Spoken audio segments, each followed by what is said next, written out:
Certainly to have another wonderful guest, as Don said, from Cowboy Logic Radio as well. John is a 1989 graduate of the U.S. Naval Academy who took a commission as an officer in the Marine Corps as well. In 1996, he joined the FBI. And after starting his FBI career in narcotics, he began an assignment to the Counterterrorism Division of the FBI's Washington Field Office, developing an expertise in the Muslim Brotherhood, Islamic doctrine, the global Islamic movement, and terrorist organizations including Hamas, Al-Qaeda, and others. Back in 2006, he was designated a, quote, subject matter expert, unquote, by FBI headquarters, where he created and implemented the FBI's first counterterrorism training program focused on the Muslim Brotherhood and Islamic doctrine. John Guandolo is the founder of UnderstandingTheThreat.com. That's UnderstandingTheThreat.com, an organization dedicated to providing strategic and operational threat-focused consultation, education, and training for federal, state, and local leadership and agencies, and designing strategies at all levels of the community in order to defeat the jihadi threat. He is the co-author of Sharia, The Threat to America, the first comprehensive book on the enemy, threat doctrine, and the author of Raising a Jihadi Generation, Understanding the Muslim Brotherhood Movement in America. Kind of sums it up. Ladies and gentlemen, our great pleasure to introduce to you John Guandolo.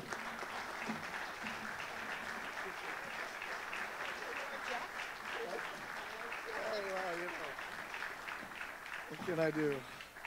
Good morning. How's everybody doing? I told Don I'm going to take him out and whoop him for that comment about fashion model. And I swim in the ocean because I was a recon Marine, and we swim in water no matter what. So that's just the way it is. I can't be near a beach and not swim. So in my time here that I have this morning, you know, in thinking about what to discuss with you all, there's so much I want to talk about, but I want to begin by correcting the record. There were some things said yesterday about the FISA court, and because you're the Tea Party and because you all are concerned citizens, I want to correct the record. So in case you're not aware, FISA stands for Foreign Intelligence Security Act, which means it was an act of Congress that created the FISA court. The FISA court is made up of federal judges who have already gone through the nomination process to become federal judges. They are appointed from the federal bench, including the appellate court, by the Chief Justice of the Supreme Court, and they're responsible to the Supreme Court itself for what they do, and they're rotated in. When I served at FBI headquarters, I was the affiant on numerous FISA warrants. And it is far from being a rubber stamp to get a FISA warrant approved. You have to work with the agent in the field as the agent at headquarters to ensure every statement, every sentence is factually correct. And then you go over it with a DOJ attorney, and then you go personally to the FBI director, and he reads it while you sit there, and he either approves it or gives it back to you for correction and more work.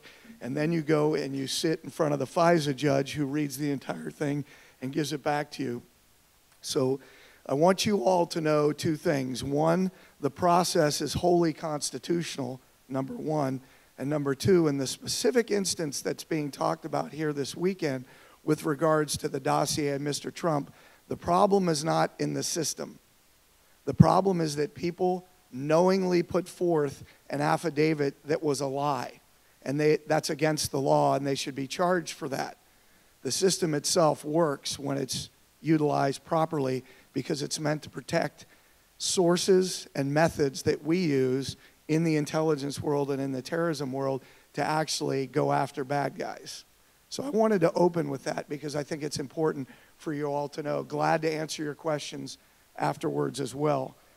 In discussing what I'd like to discuss here today, I don't want to retread over ground that's already been discussed. James and Claire and Steve Coughlin and Gordon did a great job yesterday, I thought, of laying out, and many others, but those in particular because they stand out to me on what I'm going to talk about. And I want to just, in a few minutes, tell you my story of how I ended up here in doing this kind of work, because it explains a lot about the situation. I came out of the Marine Corps as a captain. I was a combat veteran. Came into the FBI in 1996, hard charging. As they just shared, I worked for about 4.5 years on a narcotics unit.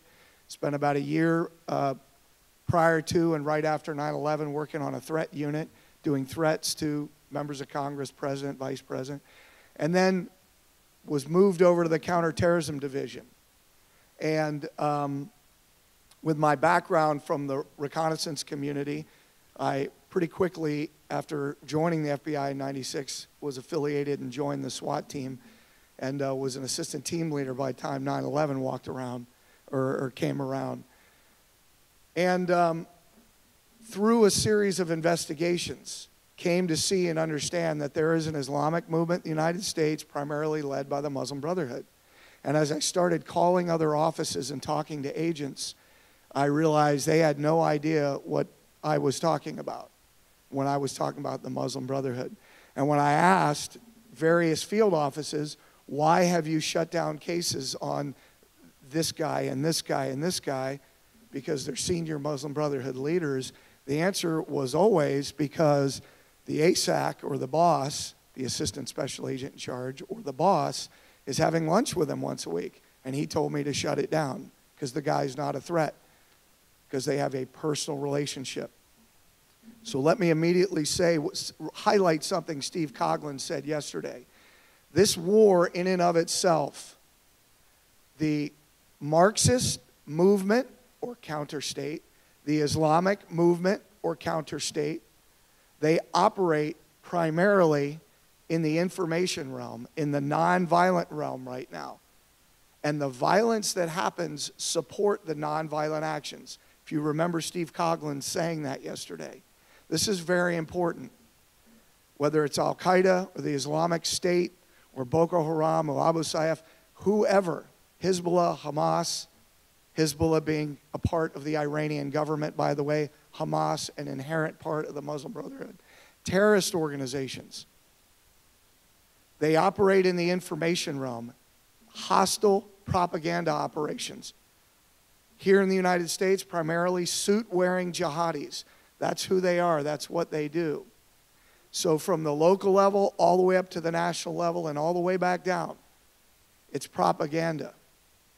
So hold that in your mind for a minute. Let's talk about this in terms of what they say they want. I think James did a great job yesterday explaining to you when he's interviewing Khalid Sheikh Mohammed and many other high-level jihadis. Why did they say they do what they do? They told him the same thing they tell everyone in this room every time they do it. We are Muslims waging jihad in the cause of Allah to establish an Islamic State under Sharia, which is exactly what 100% of all published Islamic law mandates. It's what school books in Islamic schools in the United States all say, because it's a capital crime under Sharia for a Muslim to teach another Muslim anything that's not true about Islam. 100% of Islamic doctrine says Islam is a complete way of life. Social, cultural, military, and political, all governed by Sharia Islamic law. And as I just said, 100% of Sharia obliges jihad, which is only defined as warfare against non-Muslims in Islamic law, to establish an Islamic State, period. Now, at understanding the threat, we have a standing offer.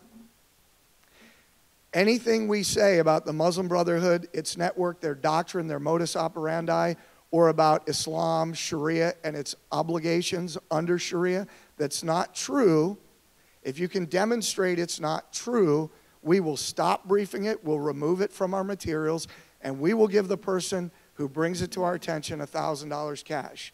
Now, in the 3 years that we've been offering this, by the way, to Muslim Brotherhood leaders, imams, and the general public on our TV and radio interviews, we've never had to pay out. Just by the way. Because this is real. So when the National Security Advisor for the President of the United States says ISIS practices a perverted version of religion, he's wrong and he can never be right. And that's unprofessional conduct. And when American citizens are dead because of someone's unprofessional conduct who has a duty to know, we call that legally criminal negligence, and you go to jail for that.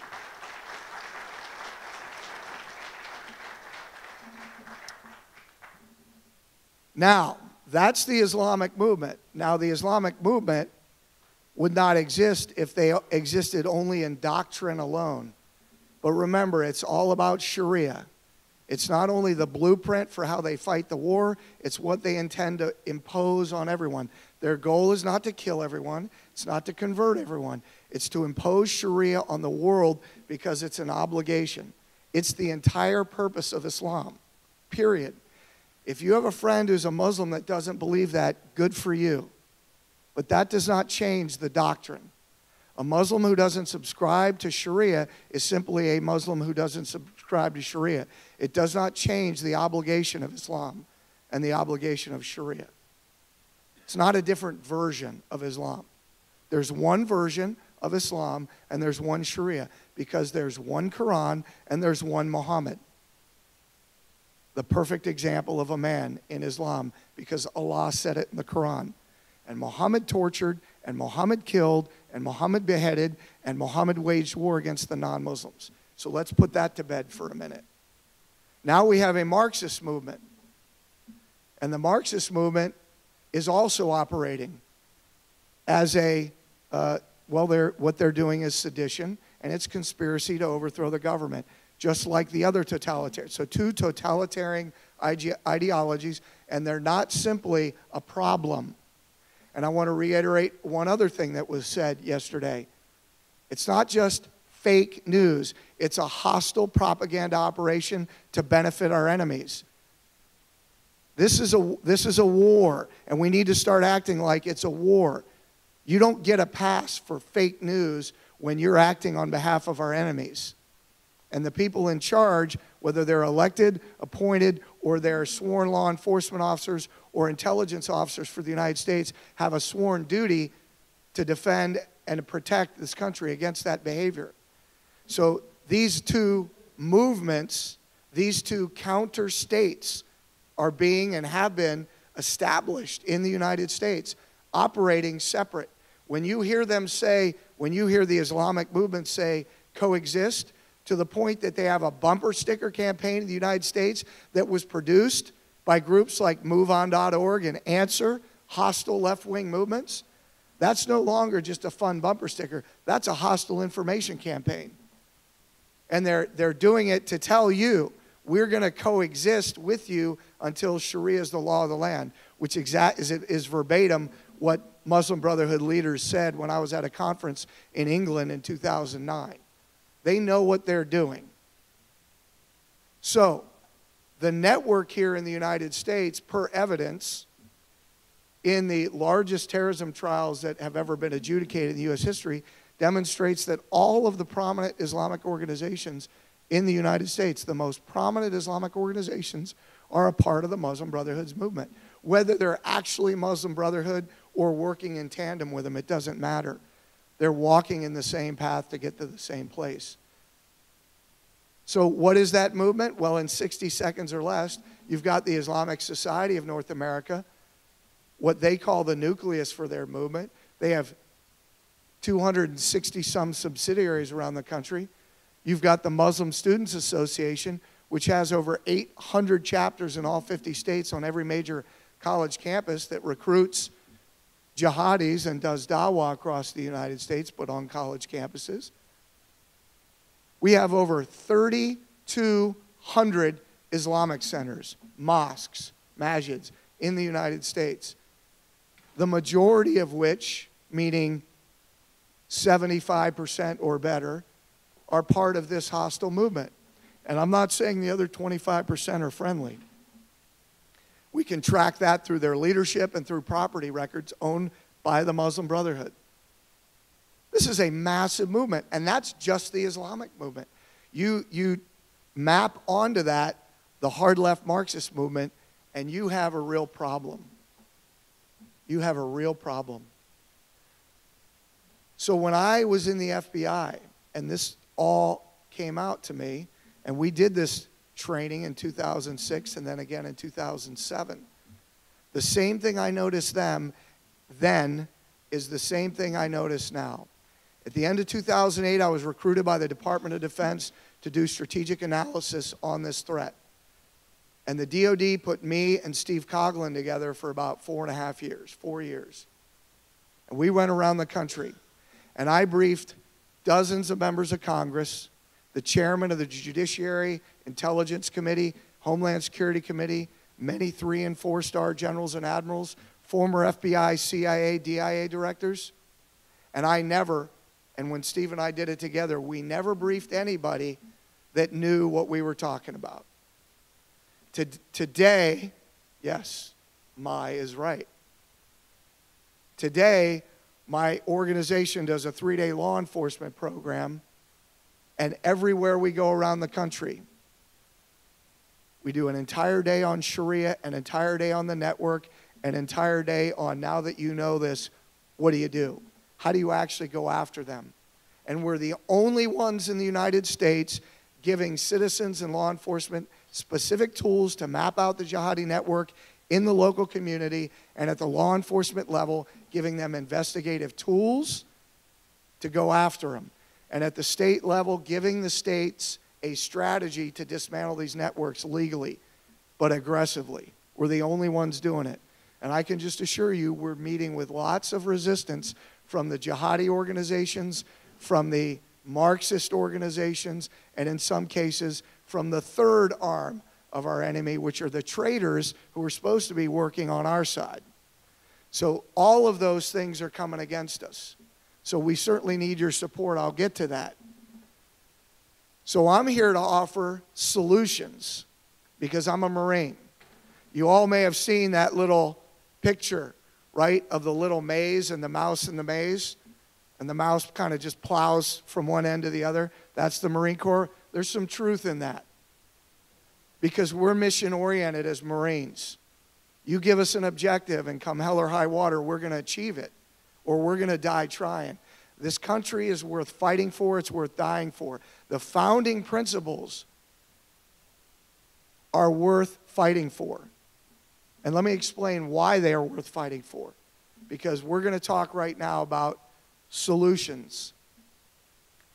Our whole effort at UTT is getting you to understand two things. One, you have to understand the enemy. You have to understand this is information warfare, first and foremost. The violence, the operations, and the individual acts of jihad have a purpose to support the non-violent part of their operations. It's not the other way around. But they seek to achieve their goals, and I'm telling you, they are winning, and they're kicking our tails all over the place. Because we don't even know, you have many people in this country, some of you in this room don't know we're at war right here. And I mean total war. And they're operating at dozens of lines of operation while we're using our law enforcement, our military in some cases, and pretty much that's about it. They're coming at us at all kinds of lines of operation. And if you remember Steve's slide yesterday where he said, this is how they're coming at us, we have to meet each one of those with a line of operation to crush them. Crush them.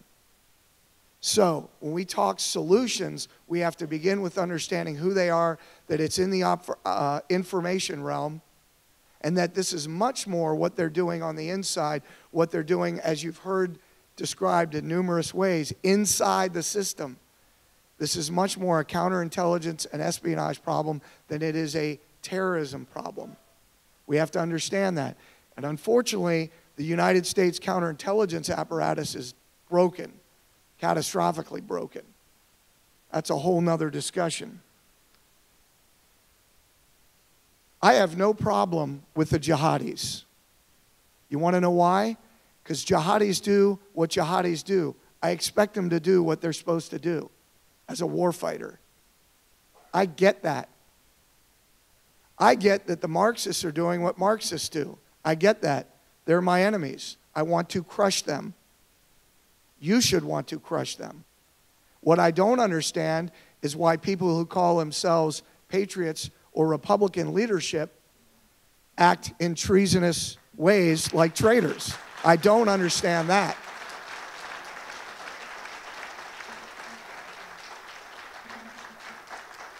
And I think saying they should be held accountable, I agree, is pretty mild.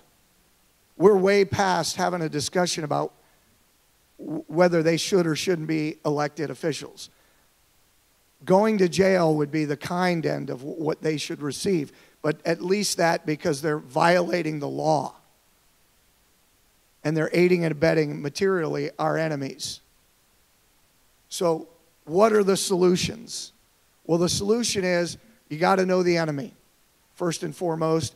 UTT offers, Understanding the Threat offers many resources. After this, I'll be next door. You can come talk to me about what those are.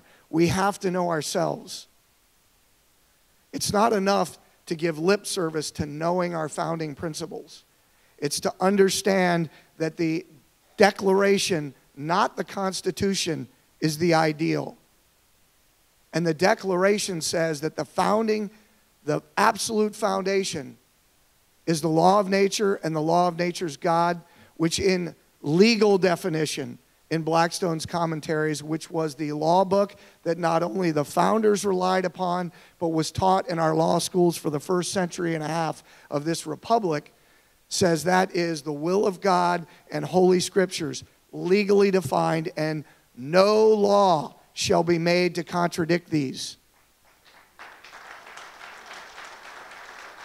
Legally, this is not a theological discussion. This is about law and government.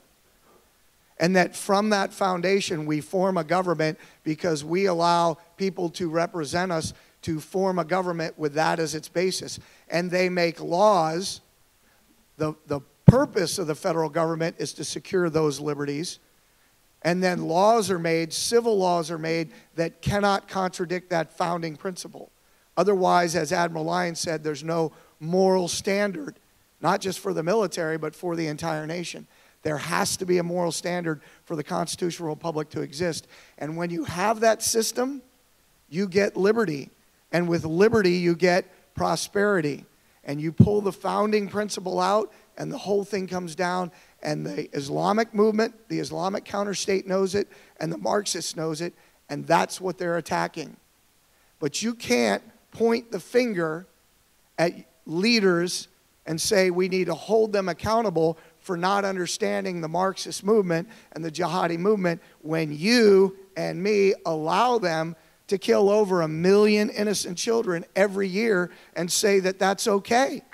You can't morally do that. And for those of you who are uncomfortable right now, I don't care. I could care less. We are so far down the road in this war that you simply can't trade one for another.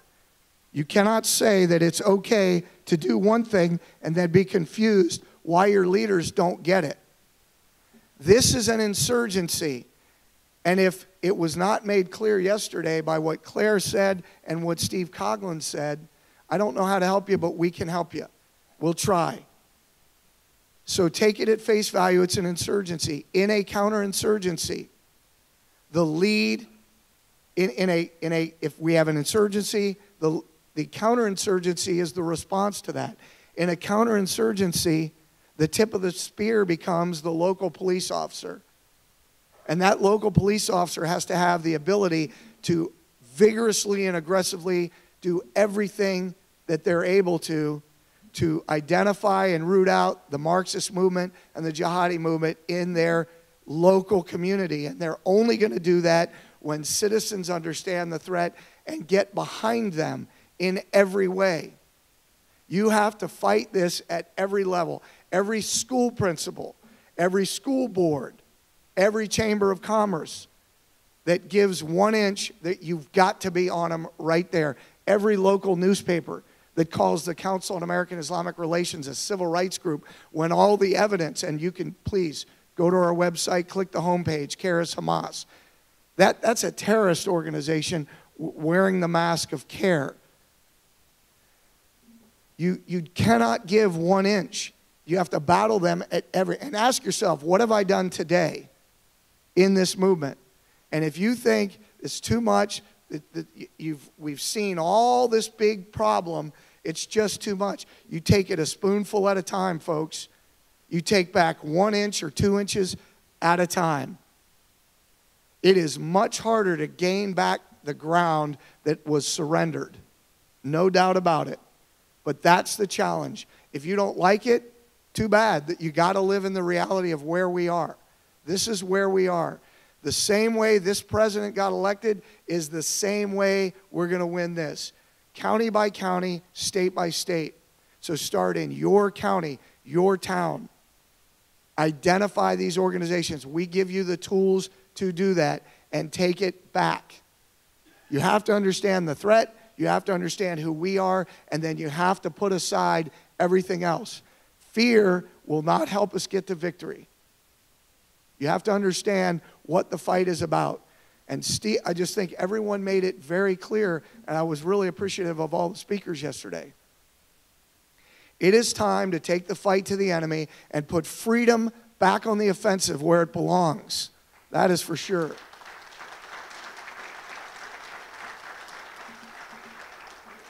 Our role as UTT, understanding the threat, is to do that, is to train, is to prepare, is to brief, is to consult, to show local citizens and local leaders, local mayors, police departments, in an insurgency, in this counterinsurgency, sheriffs and pastors become the most important people groups. Sheriffs because they're the most powerful law enforcement officers in the country, and pastors because if after 9/11, 10% of pastors had spoken the truth about Islam, we would not be where we are today. But they are not, and they're still not. You can change that. In this country, you're the sovereign. You're the ones who, in the United States, the people are the ones who have the power. It's time to flex your muscle and do it. Don't just talk about it. Don't leave here and not do it. Every day, I want you to ask yourself, what am I going to do today to take back another inch or two of the republic that was left to us? Are we going to leave it? Are we just going to throw up our hands? Look at Ace Lyons, 90 years old, and he's still in the fight. You've still got breath in your body. Give it all you got until the very end. God bless you, and thank you very much.